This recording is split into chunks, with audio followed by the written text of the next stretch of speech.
আমরা পরীক্ষা দিলেই ফেল করি। আর ফেল করবো না কেন? আমরা তো পড়ার সময় পাই না। কারণ 365 দিনে 1 বছর, এর মধ্যে 52 দিন শুক্রবার, তাহলে থাকে কত? 313 দিন। এর মধ্যে আবার শীতকাল, গ্রীষ্মকাল, বর্ষাকালের ছুটি 50 দিন, তাহলে থাকে কত? 263 দিন। আবার এর মধ্যে আমরা যদি দৈনিক 8 ঘন্টা করে ঘুমাই, তাহলে বছরে কত আসে? 122 দিন, তাহলে থাকে কত? 140 দিন। আবার এর মধ্যে যদি 1 ঘন্টা করে আমরা খেলার পিছনে ব্যয় করি, তাহলে কতদিন আসে? 15 দিন। 15 দিন বাদ দিলে কত আসে? 126 দিন। এর মধ্যে যদি 2 ঘন্টা করে খাওয়ার, গোসল করার পিছনে ব্যয় করি, তাহলে 30 দিন চলে যায়, তাহলে থাকে কত? 96 দিন।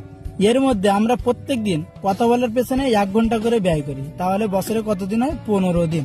তাহলে 15 দিনে যদি বাদ দেয়, তাহলে থাকে কত? 81 দিন। এর মধ্যে আমরা পরীক্ষা দেই খালি 35 দিন, তাহলে থাকে কত? 46 দিন।